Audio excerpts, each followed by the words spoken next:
Bienvenidos de nuevo a nuestro canal, donde hoy vamos a abordar uno de esos temas que tiene todo el potencial para dejar a cualquiera atónito. Máximo Huerta, exministro de Cultura y Deporte en el gobierno de Pedro Sánchez, ha vuelto a hacer titulares con una declaración que parece extraída de una novela de intriga: me pidió que me callara. Así, sin más adornos, Huerta ha dejado claro que durante su breve y controversial paso por el gabinete de Sánchez, hubo algo más que su salida súbita en medio de un escándalo fiscal. Estas palabras, aparentemente sencillas, pueden esconder secretos profundos y ponen en duda el juego político detrás del poder en España. ¿Qué implicaciones tiene esta revelación? ¿Cuáles son los detalles de esta historia y cómo podría afectar la figura de Pedro Sánchez? Quédense con nosotros porque vamos a desmenuzar cada capa de esta declaración y lo que podría haber tras el pedido de silencio que hizo el actual presidente español. Para entender lo que representa esta historia, necesitamos remontarnos al verano de 2018, en plena agitación política en España. Pedro Sánchez, el líder del PSOE, acababa de llegar a la presidencia tras una moción de censura contra el gobierno de Mariano Rajoy. El país estaba sumido en la desconfianza hacia las instituciones, y el partido de Sánchez intentaba emerger como la esperanza de una era de transparencia y honestidad en el ejercicio del poder. No era fácil, la sombra de la corrupción había desgastado gravemente a la clase política española, y Sánchez necesitaba no solo llegar al poder, sino conquistar la confianza de los ciudadanos. Para ello, armó un gabinete de lo que él mismo llamó personas intachables, gente sin manchas en su carrera y que pudiera proyectar una imagen de seriedad, ética y compromiso con el país. Y en medio de esa estrategia de limpieza, de mostrar una cara diferente al público, es cuando aparece la figura de Máximo Huerta, el periodista y presentador ampliamente conocido en España. Durante años, Huerta fue un rostro querido en televisión, alguien que había acompañado a miles de espectadores desde sus hogares y que, además, había incursionado con éxito en el mundo de la literatura. Muchos veían en él una figura capaz de conectar con el público, de llevar una mirada fresca a la política. Su perfil se alejaba de los típicos ministros que habíamos visto hasta entonces, y eso, en un principio, parecía encajar con la estrategia de Sánchez. Pero aquí viene el giro inesperado: apenas una semana después de su nombramiento, se desató el escándalo fiscal de Huerta. En un abrir y cerrar de ojos, el ministro de Cultura y Deporte pasó de ser un nombramiento innovador a una controversia con tintes de crisis. ¿Qué había pasado? Los medios se apresuraron a dar la noticia: Huerta tenía una deuda fiscal con el Estado, relacionada con deducciones como autónomo en sus años en la televisión. Inmediatamente, se desató una tormenta mediática que cuestionaba la idoneidad de su nombramiento, y en cuestión de días, Huerta presentó su renuncia. O al menos, eso fue lo que se nos dijo entonces. La versión oficial indicaba que Huerta renunciaba por voluntad propia, como una forma de preservar la imagen del gobierno y evitar que la polémica continuara. Pero aquí es donde el reciente comentario de Huerta toma relevancia y siembra dudas en todo el país. Me pidió que me callara, dice Huerta refiriéndose a Sánchez. ¿Qué significa esto realmente? ¿Qué verdad quedó oculta tras esas palabras, y por qué ahora, años después, Huerta decide romper el silencio? Vamos a analizar varias posibles interpretaciones de esta declaración, porque cada una de ellas tiene ramificaciones importantes. La primera versión que surge y que parece la más evidente es que el escándalo fiscal fue solo un pretexto. Desde esta óptica, Sánchez no podía permitirse tener en su gabinete a alguien cuya imagen pudiera empañar su promesa de transparencia. Al estar comenzando su mandato, cada error y cada mala decisión podían significar un golpe a la credibilidad de su proyecto. En este contexto, Huerta habría sido visto como un elemento inconveniente y, por lo tanto, prescindible. Según esta teoría, Sánchez le pidió que renunciara y que guardara silencio para evitar una prolongación del escándalo.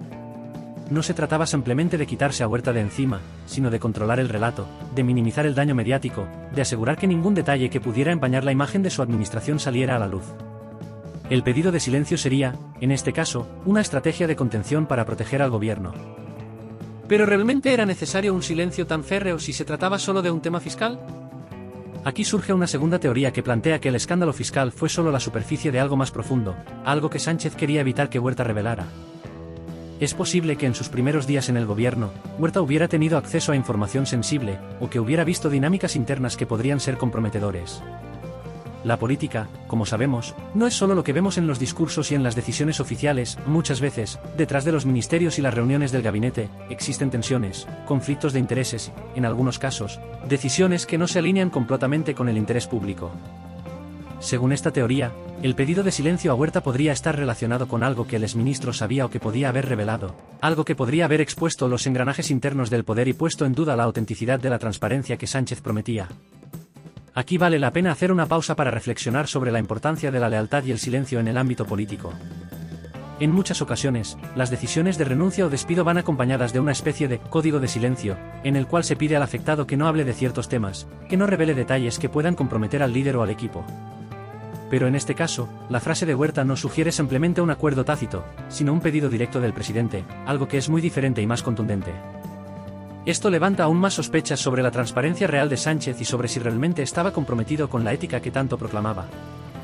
Porque, en el fondo, si Sánchez realmente estaba construyendo un gobierno de valores, ¿por qué sería necesario pedirle a un ministro que guardara silencio? ¿Qué era tan crucial como para requerir su callada complicidad? Otra teoría interesante, y que muchos han mencionado en los círculos de análisis político, es la del sacrificio simbólico. En ese momento, Sánchez estaba bajo una presión enorme.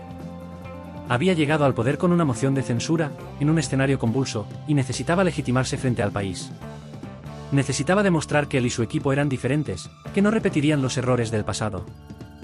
De acuerdo con esta hipótesis, Huerta se convirtió en un sacrificio para enviar un mensaje a la ciudadanía: mi gobierno no tolerará ni un solo escándalo. Así, la renuncia de Huerta sería una acción calculada para proyectar una imagen de firmeza y determinación. En esta línea de pensamiento, el pedido de silencio sería una manera de asegurarse de que ese sacrificio no se convirtiera en un arma de doble filo. Sánchez quería asegurar que la salida de Huerta fuera vista como un ejemplo de su compromiso con la ética, y no como una oportunidad para que Huerta hablara de lo que pudiera haber detrás de las decisiones en el gobierno. En este contexto, el silencio no solo protegería a Sánchez, sino que reforzaría su mensaje de intransigencia ante cualquier cuestionamiento ético. Hasta ahora, hemos hablado del impacto de este pedido de silencio en la figura de Sánchez y en la percepción del público. Pero, ¿qué significa esto para Huerta? ¿Por qué después de tanto tiempo decide ahora revelar esta información? Algunos creen que Huerta está buscando limpiar su imagen, que quiere dejar claro que su renuncia no fue simplemente una cuestión de responsabilidad fiscal, sino que se vio forzado a salir de una manera que le dejó un sabor amargo. Otros, sin embargo, creen que Huerta está dando este paso como una forma de desquitarse, de demostrar que no todo en el gobierno de Sánchez era tan claro como se pretendía. Sea cual sea la motivación, lo cierto es que esta declaración de Huerta ha destapado una polémica que se ha extendido rápidamente en las redes sociales y en el debate público. Y es que esta situación va mucho más allá de Huerta y Sánchez, habla de algo que afecta a toda la clase política. Nos obliga a cuestionarnos sobre la autenticidad de los discursos que escuchamos, sobre si realmente se practica la transparencia o si se usa como una simple herramienta de marketing político. Porque, como hemos visto, la política es un juego de percepciones y silencios, de estrategias y sacrificios. La historia de Huerta nos recuerda que, en muchos casos, lo que no se dice es más revelador que lo que se admite públicamente. Y en este caso, el pedido de silencio de Sánchez nos deja una sombra de dudas sobre lo que ocurre realmente en los pasillos del poder. ¿Hasta qué punto estamos dispuestos a aceptar que nuestros líderes practiquen el silencio estratégico? ¿Estamos dispuestos a justificar estas decisiones bajo la premisa de que es por el bien del gobierno? ¿O deberíamos exigir una política de verdadera transparencia, donde no haya espacio para silencios impuestos? Esta situación nos obliga a reflexionar sobre qué tipo de liderazgo queremos, y sobre si realmente estamos dispuestos a aceptar la lealtad ciega como moneda de cambio en la política.